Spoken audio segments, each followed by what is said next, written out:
Thank you, Senator Kane, and we all share your enthusiasm and your feelings about our two leaders here today. It's an honor to have them both here, and we would expect them, when they are recognized, to introduce any family that's here with them. We have our standard 7 questions that have to be answered. They have to be answered audibly, so I'm asking each one of you to respond in the way so we can get through this thing.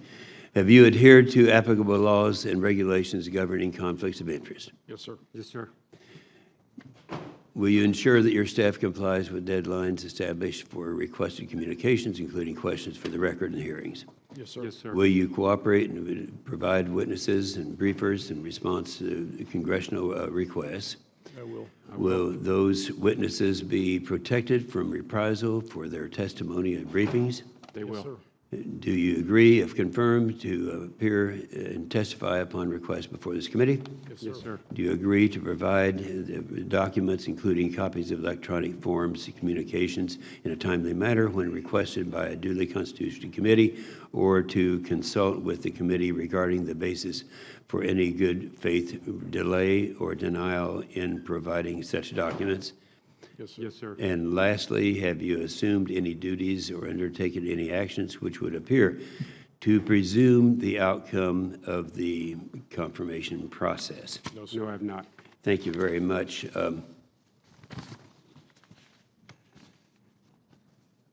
The National Defense Strategy directs our nation's military to prepare for the return of the great power competition. This means we've got to be prepared to deter and, if necessary, to decisively defeat those near-peer adversaries, and obviously I'm talking about China and Russia. In order for the Department of the Navy to achieve that goal, our Navy and Marine Corps must be manned, trained, and equipped appropriately. With our reduced defense budget during the Obama administration, and with the alarming speed of the modernization of both China and Russia in conventional and nuclear forces, it presents a formidable threat to America and our allies.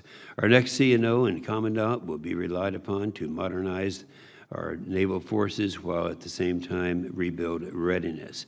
I urge you both to take a long view. Technical risks must be better understood before procuring new systems. Without better acquisition performance, which has been a problem for many, many years, our challenges will get worse and not better. We will fall behind and further behind our competitors. Admiral Moran, I'm concerned that 9 of 11 advanced weapon elevators on the USS Gerald Ford still don't work. Leadership lessons don't appear to have been followed. I talked to you about this before. This is not your fault, but it's something that we addressed in some detail, thinking we were resolving the problem back during the consideration of the NDAA 17. So we'll talk a little bit about that. General Berger, the Marine Corps participated in the counterinsurgency fight over the last 17 years. It has done extremely well. However, I'm concerned about the toll that it has taken on the readiness of the Marine Corps, our equipment and the training to deter and, if necessary, to win against the peer threats like China and Russia. Again, the two of you are not responsible for the problems we've had in the past, but you are responsible for the solutions that we look for during the course of this here. Senator Reed.